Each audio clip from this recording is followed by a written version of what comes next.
Bonjour. C'est en pleine nature qu'en ce moment, j'enregistre cette édition spéciale. Notre thème est « Quitter son père et sa mère ». Juste avant, prions. Notre Seigneur et notre Dieu, nous verrons la base du mariage. Que le Saint-Esprit continue de nous éclairer, qu'il nous dirige dans toute la vérité. Et que nous puissions suivre les injonctions de la parole. Fais-nous du bien, nous t'en prions. Au nom de Jésus, pour ta gloire éternelle. Amen. Beaucoup de foyers font naufrage aujourd'hui. Pourquoi? Parce que souvent, ceux qui se marient oublient les règles établies par Dieu. Rappelle-toi, dans ce TikTok que nous avons regardé, j'avais reçu un premier et j'avais prévu d'organiser une édition spéciale où une belle-mère, la mère du jeune homme, entre dans la chambre nuptiale et elle voit son fils en slip et sa belle-fille avec sa chemise de nuit dans le lit. Et elle s'en prend à son fils en lui disant « Est-ce que tu penses que c'est vêtu ainsi que tu pourras me donner des petits-enfants? Tu dois être nu pour avoir des rapports avec ton épouse. » Alors, la belle-fille lui dit « Pardon ?» Le garçon, maman, mais pourquoi tu entres dans notre chambre? Et malheureusement, j'ai perdu ce TikTok. Alors, j'ai reçu celui-ci qui est aussi parlant, où une belle-mère gifle sa belle-fille devant le fils. Et la belle-fille gifle la belle-mère. Le fils gifle son épouse. Conflit. Pourquoi? Vois-tu, quand deux personnes se rencontrent et font un foyer, il y a des problèmes déjà réglés. Mais bien sûr, on apprend à se connaître, on découvre des choses qu'on n'avait pas vues avant le mariage, et ce n'est pas évident. Alors quand on invite la belle-mère, le beau-père et compagnie, cela crée beaucoup de problèmes. J'ai lu sur une assiette décorative, le mariage n'est pas la mère à boire, mais la belle-mère à avaler. Mais je te rassure, toutes les belles-mères ne sont pas comme celles qui se trouvent sur ce TikTok. Quand un homme peut-il demander la main d'une jeune fille? Nous restons seulement sur ce qu'enseigne la Bible. D'accord? Dieu un jour créa un jardin d'Éden. Il y avait des fruits de tous les arbres. Et l'homme avait une activité professionnelle, s'occuper du jardin. Et forcément, puisqu'il y était, consommer les fruits. Donc il avait un travail et de quoi subvenir à ses besoins. Quand un jeune homme aperçoit une jeune fille, si tu n'as pas encore une activité professionnelle, ne te dirige pas vers une jeune fille. Commence par chercher un travail. Et quand tu as un travail, il faut que tu aies suffisamment de revenus pour payer un loyer. Pourquoi? Prenons la Bible. À la base, nous lirons Genèse 2, versets 18 à 22.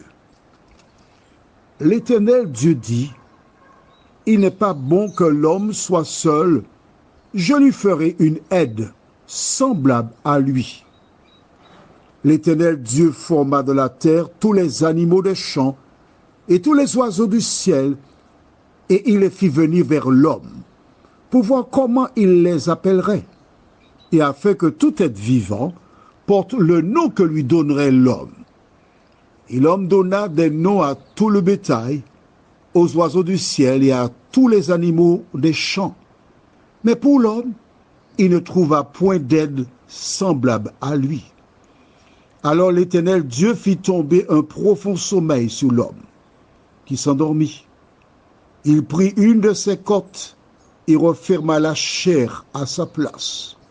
L'Éternel Dieu forma une femme de la côte qu'il avait prise de l'homme et il l'amena vers l'homme. Dieu amena donc Ève vers Adam. Et que s'est-il passé?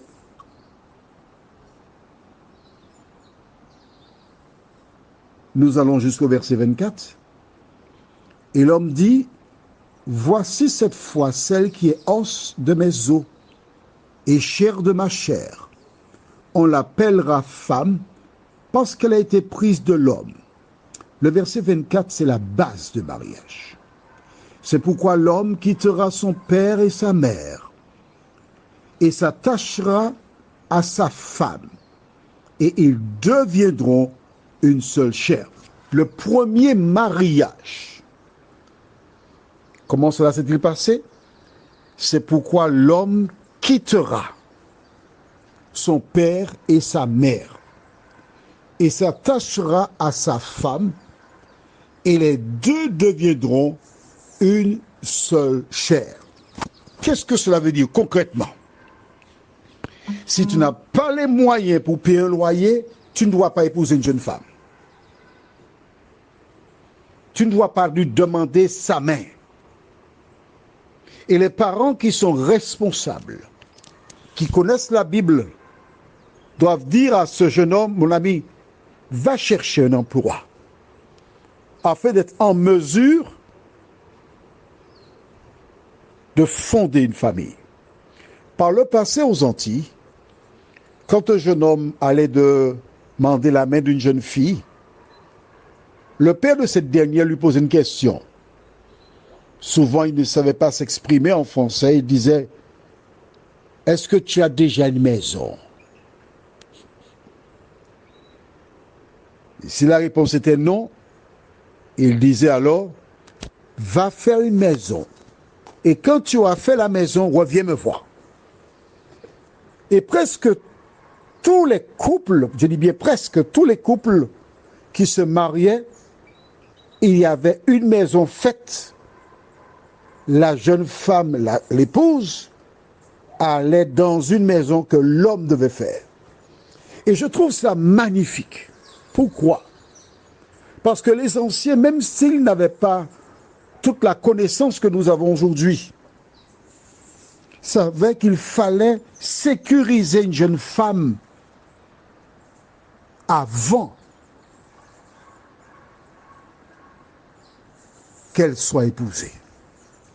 Aujourd'hui, beaucoup de personnes vivent chez les beaux-parents, soit les parents du jeune homme, les parents de la jeune femme.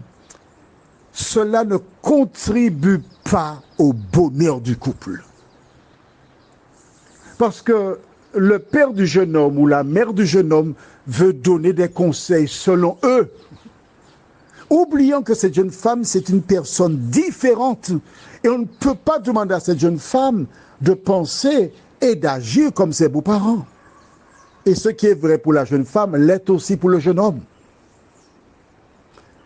Lorsque nous voulons faire à notre tête, nous nous privons de beaucoup de bénédictions. En effet, à cause de la présence du beau-père ou de la belle-mère, on adopte des attitudes qui sont parfois hypocrites.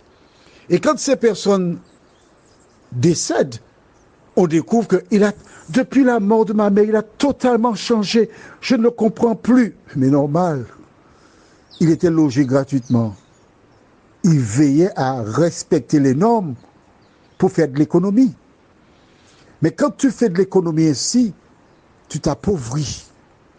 Dieu a une bénédiction pour les couples qui se trouvent ensemble. Ils apprennent à se connaître. Ils apprennent à se supporter. Ils peuvent aller dans une même direction sans être influencés par la vie d'une tierce personne. Quand tu veux faire à ta tête, que se passe-t-il? Lisons au livre de Psaume, chapitre 127, au verset 1 et 2. Cantique des degrés de Salomon. Si l'Éternel ne bâtit la maison, ceux qui la bâtissent travaillent en vain. Si l'Éternel ne garde la ville, celui qui la garde veille en vain. En vain vous levez-vous matin, vous couchez-vous tard, et mangez-vous le pain de douleur. Il en donne autant à ses bien-aimés pendant leur sommeil. Mon ami, si j'ai un conseil à te donner, tu as une fille, tu as un fils, dis-leur de lire la Bible et applique cette dernière. Prions. Notre Seigneur et notre Dieu. Bien des couples font naufrage parce que ces personnes bâtissent sur le sable. Les perceptions, les convictions, et mettre de côté l'enseignement de la Bible. Mais aujourd'hui, Seigneur, certaines et certains qui ne connaissaient pas ces références bibliques, que le Saint-Esprit les visite afin qu'ils revoient leur copie. Car en faisant autrement, ces personnes expulsent Dieu de leur union. Car Dieu n'est pas divisé. Seigneur, merci de nous accompagner, nous éclairer. Nous t'avons prié au nom de Jésus pour ta gloire éternelle. Amen. Je te souhaite une bonne journée sous le regard de Dieu.